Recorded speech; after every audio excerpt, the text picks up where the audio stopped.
to, I would like to introduce my MA sister from another mister, Jo Cork. Please do a big round of applause.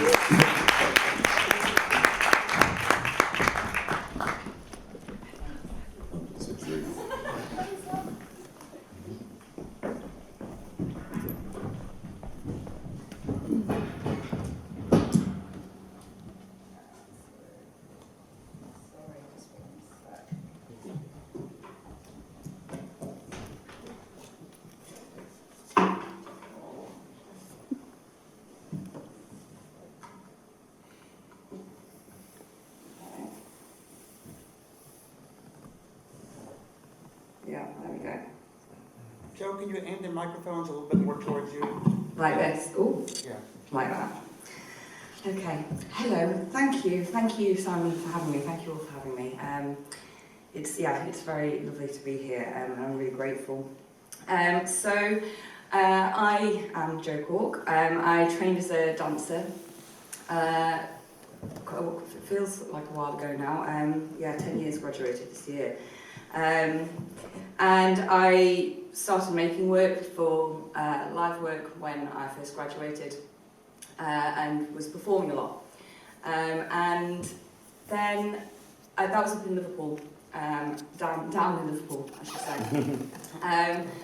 And then I moved to London and had I had a really great year. So it was 2012, and so I had sort of these vast misconceptions about how much performance work there was in London, because of course the Olympic year there was just jobs to be had everywhere.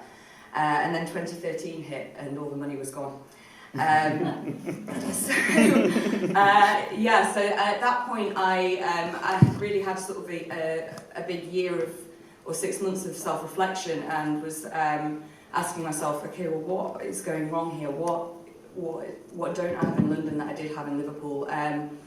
And for those of you that know Liverpool, I'm sure you'd agree with me that what they do have there is a very small community, but a very active community. And it's a community where everybody knows one another, everybody knows each other's skills, you get called upon to help with different projects, and there are opportunities if you're able to find them and to make them for yourself. And I really realised that having had this year of performance work in London, that really what I was missing was community. And people around me to feed off. And so I was seeking that actively, and came to Chisenhale Dance Space, which some of you may have heard of. And that was a real sort of support network for me, and it was a way to sort of simply to drop into a community of artists who really just wanted each other to be making work and to be exploring in whatever they wanted to do. And to give advice and to nourish each other and to nourish each other's work. And that year, so with this reflection, I was really thinking, okay, I really need to reconnect with my making practice, and what is that? Because I've not made any work since I've been not made any professional work since I've been in London, and was questioning why that was.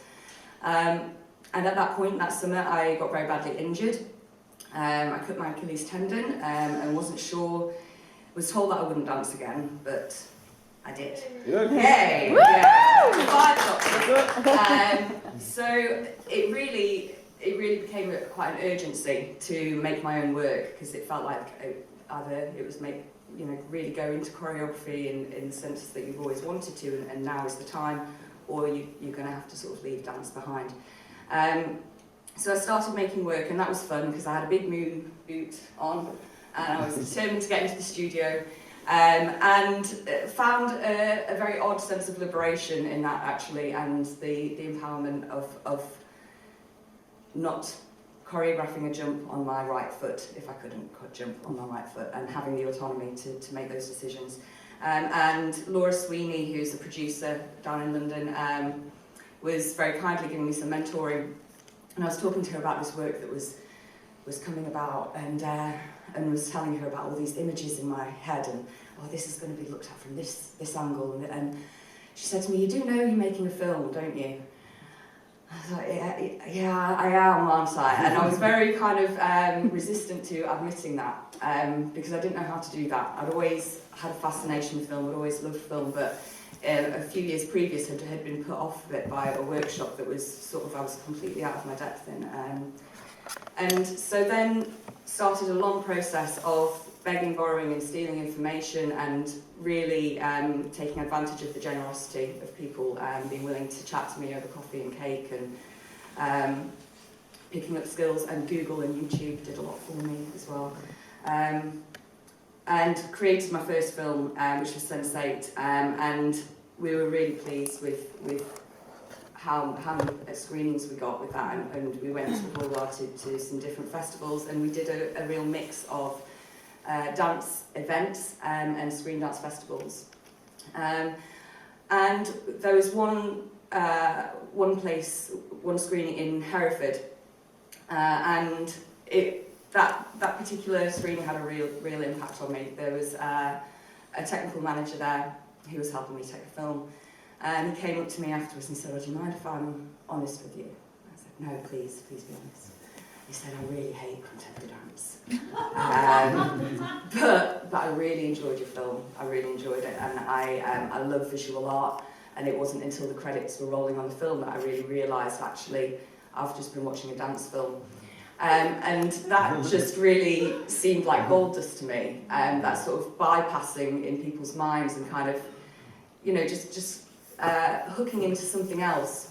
And I really felt that was a way perhaps to engage wider audiences, and a way to make people realise that everyone should love dance if they can just see it in a way that is really accessible to them. And I do feel that, you know, a lot of live work, it's wonderful, and as a dancer, I love it. But I can quite appreciate how intimidating and how alienating it can be to go to a big theatre and spend 40 quid on a ticket that's for an hour and a half show of something that you're not sure you're going to like. So it kind of just really sparked off a challenge in me to try and test sort of different formatting of work and different ways of engaging people with dance and with using screen dance to do that. And so I started to develop the next work, which was the Intersection series, and I used all the same footage, and it was really an exploration for myself of looking at post-production and seeing what else could be done with film software to make the images, to come closer to the images that were in my mind, and to push to see how far I could push making the choreography and the film work together to create something new. So we showed the Intersection. The Intersection series was made. I'm not even looking at my notes. This isn't. It's not good. Okay. So the Intersection series was made for an event at Chisenhall Dance Space, and it was for Hail, Hail, Hail. They were celebrating the birthday, their birthday, and the fact that Michael Clark had originally made some work there, and they were celebrating the old and the new. So I decided to use the footage from Sense8 and to try and take a new take on it. And I really wanted to test these formats, and so we had there were lots of other things going on around the space, and we had one on a projector, we had one on a laptop that was stationed on a plinth.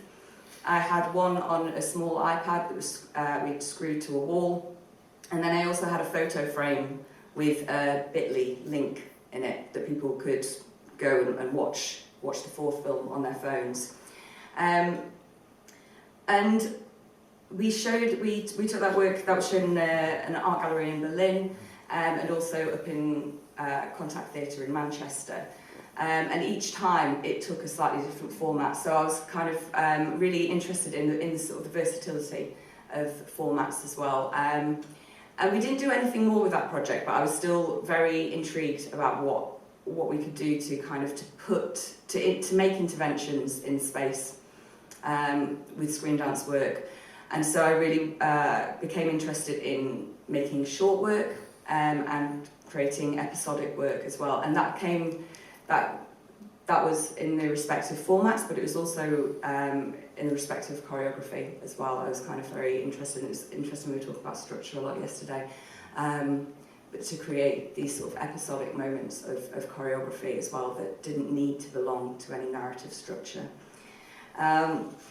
So post Intersection series, I was lucky enough to start working with Rosie Watt, who works with a production company called Spin Arts, which is based in Leeds. And they were interested in what I was doing, and Chisenhale Dance Space continued to be very supportive.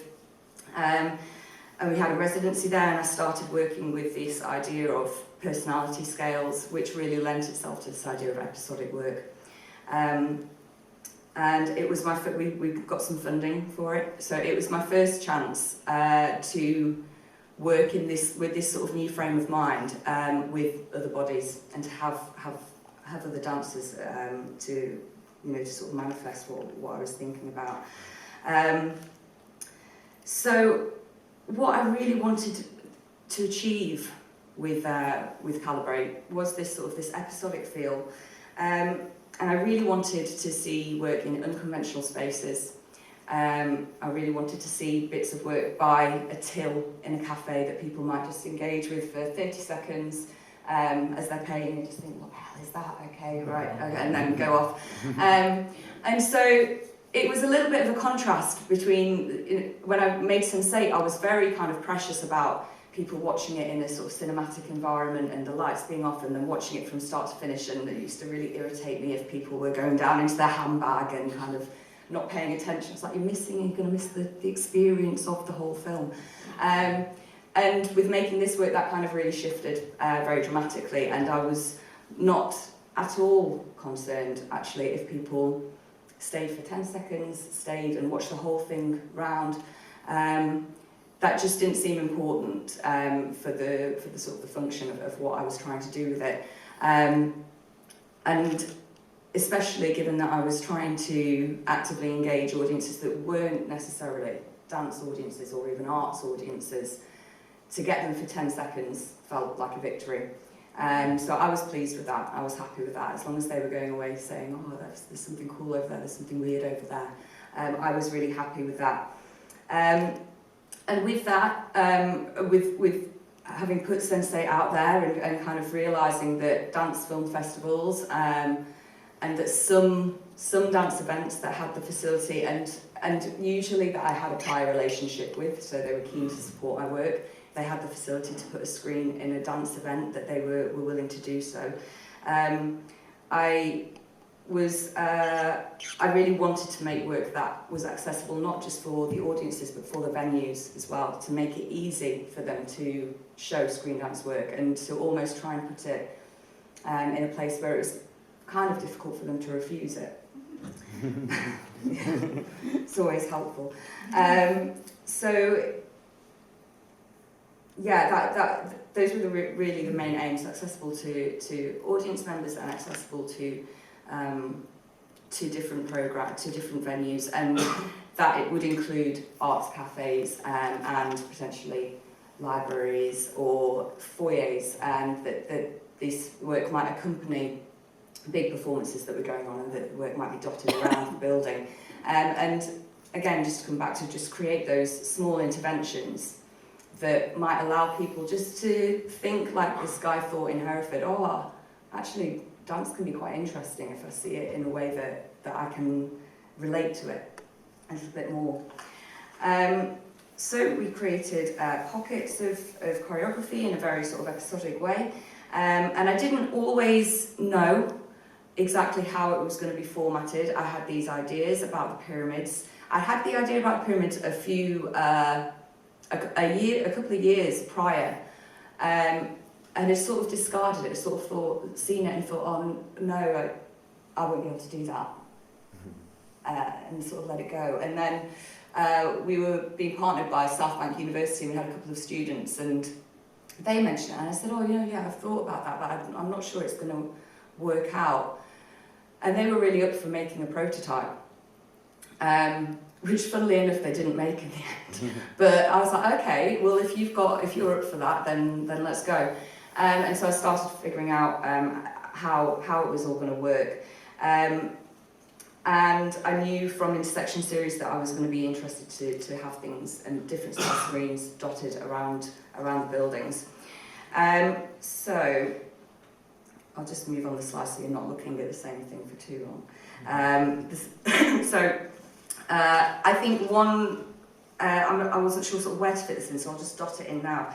I work with Bartosz Safranski, who is a Polish composer, and he's been a real blessing from day one, really. He's the antithesis of me in terms of personality types, which is really helpful to sort of balance out the energy in the studio. And he's very generous, and he, like me, has a very kind of a strong tendency towards needing a sense of wholeness in the work, and that everything has come together.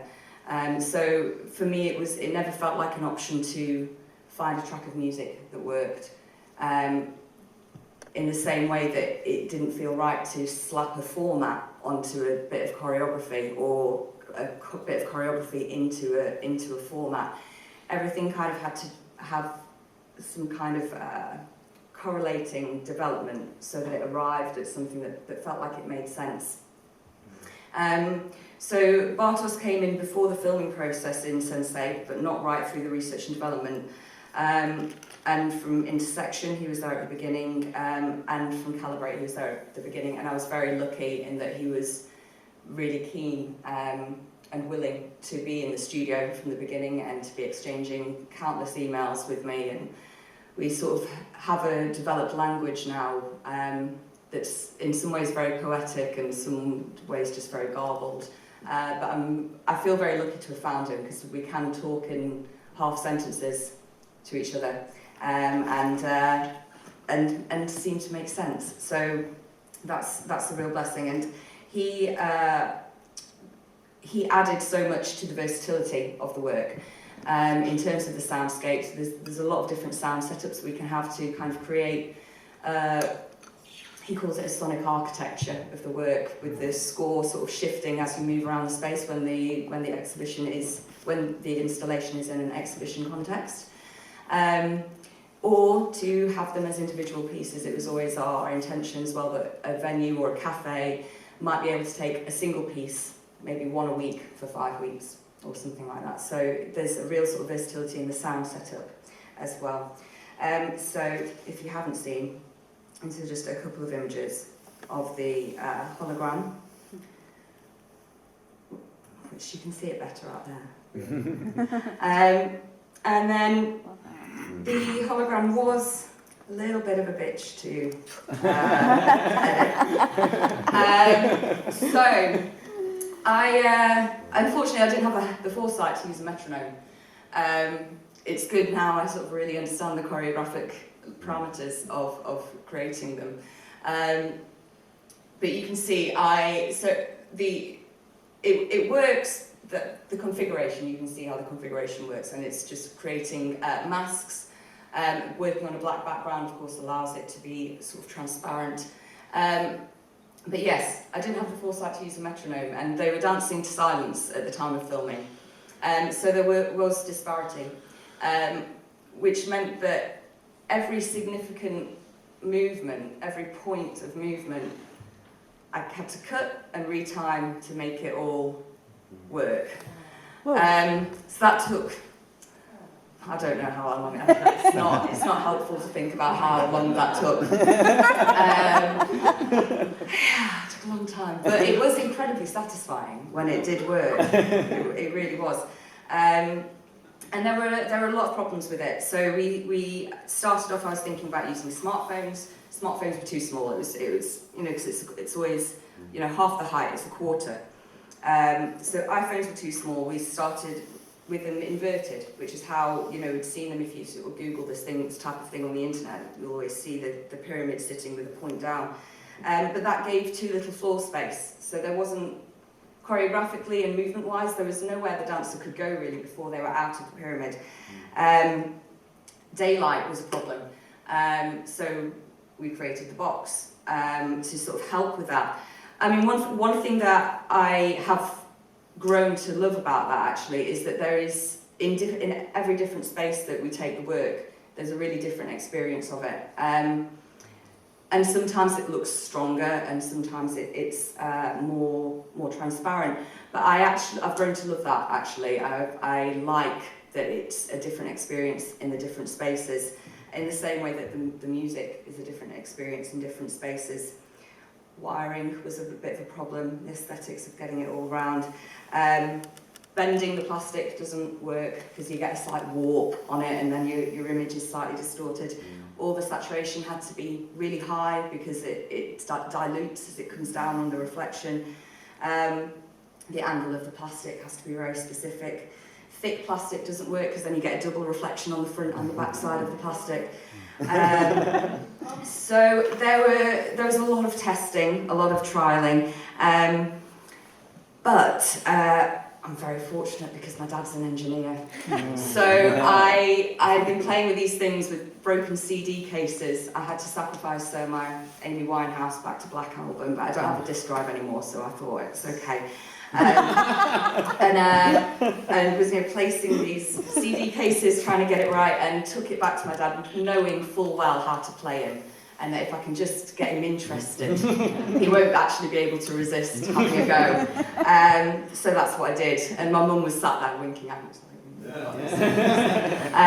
So we built several boxes. There have been several boxes. And then security, of course, became an issue, and there's a big iron bar on the top, and I thought, that's a bit aggressive, so can we just make it wood? Yeah, lots of testing, and so we had then this format and this idea of the reflection, and with empathy, which is the depth box that's out there with the layered, I can show you that one. This particular piece had really, in all of these pockets of choreography, that had really spoken to me, and it was probably my favourite little section of choreography, and it was one of the first ones we made. And I always felt like there was this sense of depth with it, and that it had to have something that's kind of a push and a pull, and a real sort of physical sense with it. And I was just sat on my balcony one night and was thinking about there's an all-in-one version of this, which is just opaque layers, just using opacity. And I was thinking, oh, it's such a shame that I can't get the depth on it. And then in just a flash moment, beautiful moment, I thought, I completely can, completely can.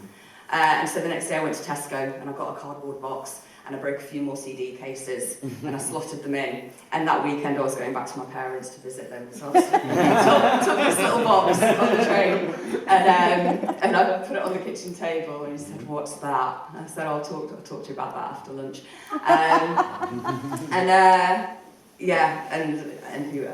He was completely enamoured with it. So a couple of hours later, we had the first version of the depth box.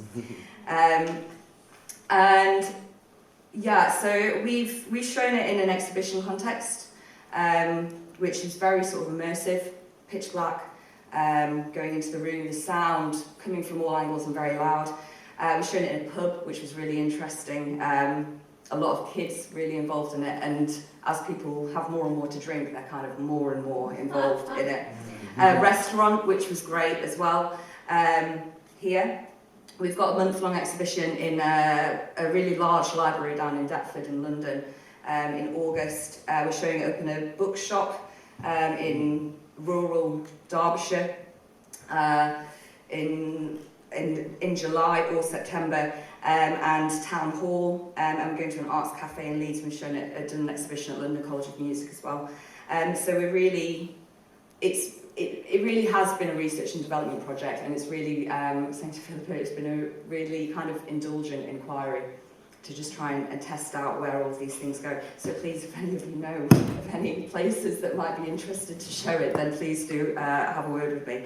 And I think maybe I will just close with saying that one of the sort of the unanticipated but really treasured things that I take from this project, that I love about this project, is the physical engagement that it creates with the viewer. I love, we deliberate, there's a problem with heights anyway, but we really didn't want to put it right at eye level. We really wanted people to bend down and to cock their neck to get around it. I really enjoy watching people and to see people leaning into the depth box. And for me, in particular, there's something about the focus of the eyes, and I really love those moments when your eyes are focused on the back screen, and then something pops up and you're sort of forced to re-engage. So there's something internal there, in the physical, internal and external, in the physical engagement with the work that I really love, and I'm not sure exactly what that is, but it feels kind of special. So, yeah, I think I'll leave it there. Thank you very much.